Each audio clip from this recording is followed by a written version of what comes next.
Welcome to Watch Symposium. I'm Austin. All right, so test number 3, Vostok test number 3. We're going to put this watch in salt water for a couple of days. I'm going to get it out just to wind it, but it's going to be sitting in a high concentration of salt water. We're going to be using this right here, 100% sea salt, and we're going to make our solution in a minute. But let's just do a couple things. Let's just look at the case before we put it in, so we can do it kind of a before and after. So, I mean, there are marks on it, but the marks are for me. You can see that there's no pitting or corrosion.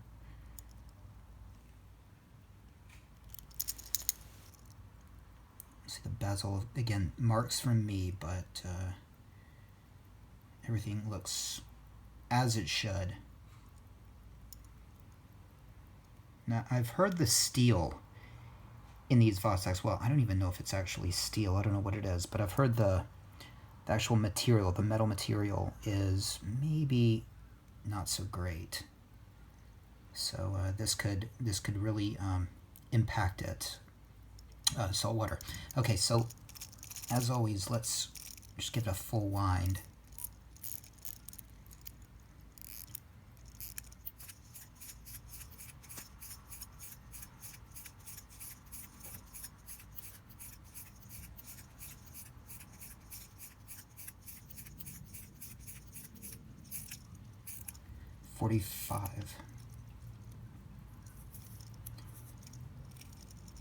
All right, and let's make our solution. Okay, we're going to be using this bowl, and let's put in the salt. Now we're going to do a high concentration of salt. What do you think? I think that should be sufficient. This is like Dead Sea water. We've got some Dead Sea seawater. We've got some water right here, warm water.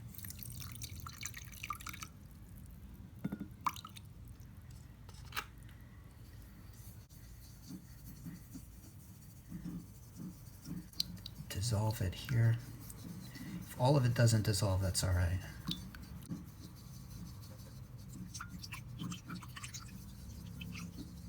Okay, it's mostly dissolved. Let's go ahead and put it in. Check that crown one more time. All right. And top it off. All right, and give it a taste test. Well, that's salty for sure.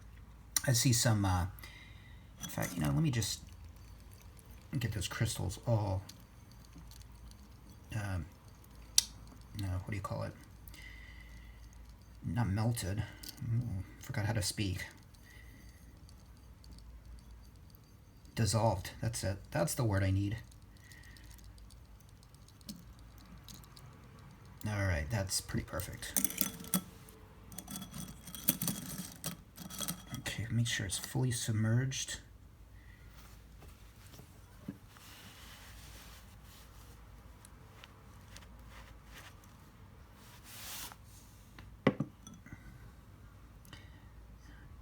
How deep is it? Okay, it's about a half, maybe about a half a centimeter submerged. Okay, there we go. All right, so there it'll stay, and I will come back in 24 hours and give it a wind.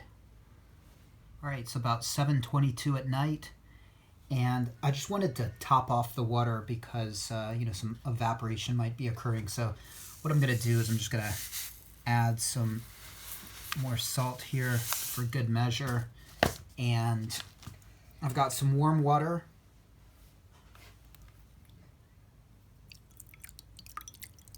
I'm just going to kind of top up the water like that. And there we go. Just going to leave it as is. Okay, we're back. Almost 4 days later. So it's about 10:18 on the 27th. When I started this, it was Sunday the 23rd. And so almost 4 whole days in this salty solution. And let me tell you, it smells like the ocean in here. And got some weird bubbles and some, some weird things floating around in the water and some weird things growing on the watch as well. Pretty gross things happening. Look at that slime. I have no idea what that is. But anyway, I didn't wind it, and that was because I thought winding it could just let water into the crown, and then, I would have to completely dry the watch, and that could let then flakes of salt in. So I just actually let it run down, but it, as you can see, if you just move it a little bit, starts up again. So I'm going to wash it, and let me tell you, this is such a rank solution. Wow.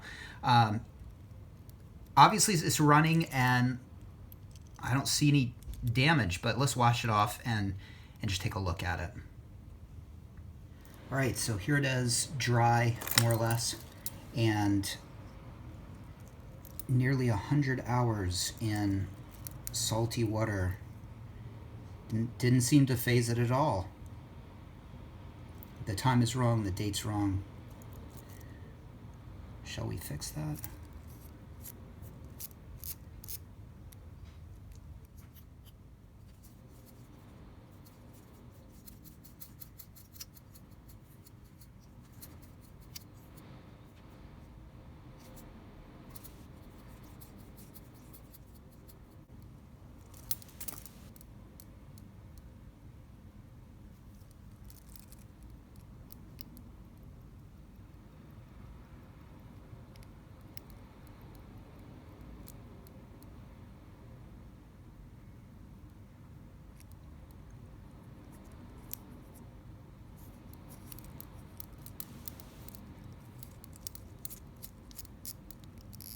Okay, the winding feels good. And let's try the screw down.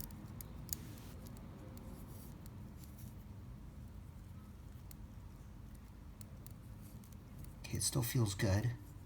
Doesn't feel quite as soft as it did, but yeah, it's fine, it's fine. Okay, now, if you look around the case, there is some staining. Now, I have a toothpick, and let's see if this is just salt.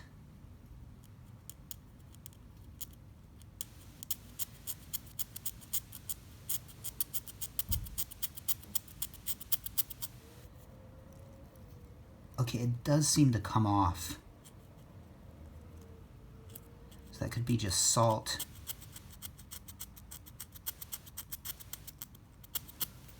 Now I washed this with a horsehair toothbrush and soap, so maybe I just didn't get this part.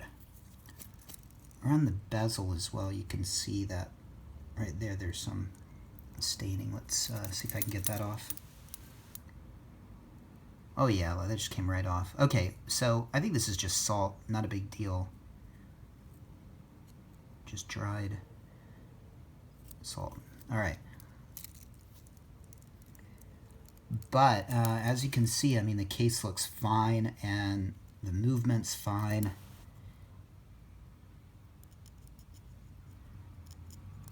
Almost 100 hours in salt water and pretty much unfazed. Unfazed. Well, I think it's safe to say Vostoks are very, very strong, robust watches. I don't think you need to worry about them in hot water, in cold water, in any kind of water at all. Now, this concludes test number 3. As for test number 4, if there will be a test number 4, I need ideas, and I need better ideas than throw it off a building or drop it. I'll tell you why. Because that's not a good test. I mean, not even a Rolex can not be affected by that. And the thing is, you don't know how it's going to affect the watch. I mean, I could drop it one time and it could hit just right and be fine. I could drop it another time, it could hit in a different way, and it could speed it up or I suppose slow it down. I just remember my Explorer 2 dropping it, this was years ago, and instantly it sped up to something like plus 15 seconds. It was running within COSC standards, and one drop about waist level on a relatively soft surface sped it up. And it was just the way it hit. You can't really, I guess you could control it, but you know, if it hits here, if it hits here, I mean, it's just going to change what happens to it. And so I feel like that's not really a dynamic I can control. If I chuck it off the building, I mean, it could hit in a lucky way, or it could hit in an unlucky way. So I don't think it's a really good test. But I'm totally open to other types of tests. I think I might just, conclude the tests unless I get a good idea. All right. So thanks for watching. Take care. Great job, Vostok. You are quite a watch, and you might not be the most accurate watch, and your movement may be temperamental and finicky, but let me tell you, you've got quite a case there, and I don't think we need to worry about water breach. Thanks for watching. Take care. See you next time.